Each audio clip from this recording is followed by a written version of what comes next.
you interested in working in the medical field in a position where you can work with patients, have a stable income, but don't want to spend years in school? Have you ever considered working as a phlebotomist or phlebotomy technician? Gear up to learn everything you need to know about phlebotomy training, including education, the career outlook, and requirements for certification.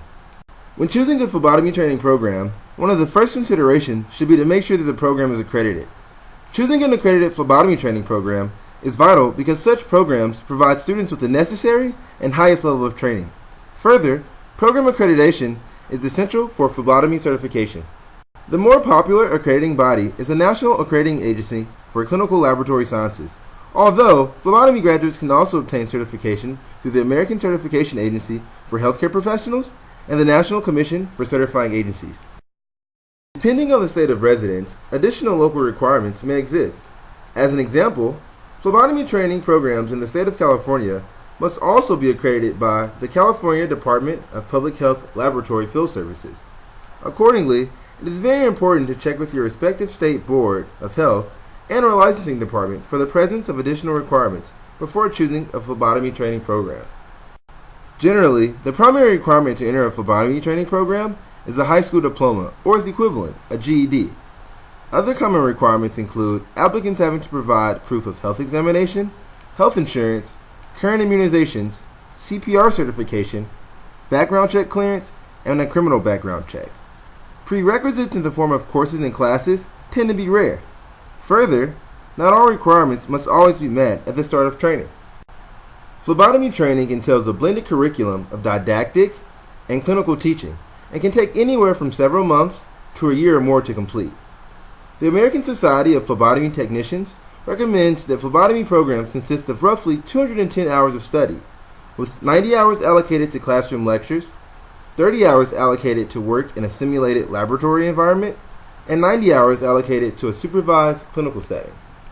Course topics often include, but are not limited to, anatomy and physiology, medical terminology, specimen collection procedures, and forensic toxicology. Further, it is during the clinical component of phlebotomy training that students get a chance to perform live venipuncture and dermal puncture procedures. Upon completion of phlebotomy training, professionals in some states are required to obtain certification. In other states, professionals are given a choice. Nonetheless, phlebotomy certification is obtained by passing a written certification exam and demonstrating the ability to successfully draw blood. Currently, only a handful of states require that phlebotomists be certified, including, but not limited to, California, Louisiana, and Nevada. Eligibility to take the exam may vary by certification organization, but typically requires that one complete an accredited phlebotomy training program and or have a designated number of hours of work experience. For instance, to be eligible to take the American Society of Phlebotomy Technicians certification exam, candidates must meet the following requirements: have 6 months of experience working full-time as a phlebotomist or 1 year experience working part-time as a phlebotomist, have completed an accredited phlebotomy training program, have successfully performed at least 100 documented venipunctures, have successfully performed at least 5 documented dermal punctures, and have been selected for membership into the ASPT. Other certification organizations include the National Health Career Association, the American Society for Clinical Pathology, American Medical Technologists, and National Center for Competency Testing. Phlebotomy certification is usually valid for anywhere from 1 to 3 years. To remain certified, you must complete a specified number of continuing education credits or patient contact hours within a time frame determined by your respective certification organization. The number of credits and hours required vary by agency. The ASPT requires that phlebotomists complete 6 hours of continuing education or 6 contact hours each year. Many of these continuing education courses can be found online and can be taken through distance learning. Failure to complete continuing education requirements can result in phlebotomists having to restart the entire certification process. The cost of phlebotomy training varies from program to program. Often the principal determining factor of the cost is the type of program chosen by the student. For instance, some medical facilities that offer phlebotomy training cost only a couple $100s. Conversely, other programs that are a part of colleges and universities typically cost much more. Here are a few real-world examples.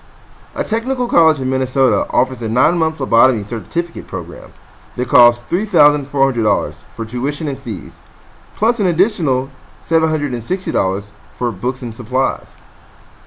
a medical training institute in Arizona, lists their phlebotomy training program at a flat rate of $1,890. Last, a community college in Michigan offers a 9-week phlebotomy program that costs $1,175 plus fees for books. You can find an exhaustive list of programs across the U.S. at our Learning Center on Phlebotomy EDU 360.com. Check out the schools section. Trained phlebotomists are in great demand. According to the U.S. Bureau of Labor Statistics, phlebotomists should see employment growth of about 27% between 2012 and 2022. Such growth can be attributed to the fact that blood analysis continues to be a vital function in hospitals and labs, boding well for phlebotomists and their employment potential. The BLS also reports that phlebotomists earn a mean annual wage of $31,410. Note, however, that wages fluctuate from state to state. For instance, while phlebotomists earn an average wage of about $40,200 in Alaska, the highest paying state for phlebotomists, average annual wages in Arkansas, the lowest paying state, are about $25,180.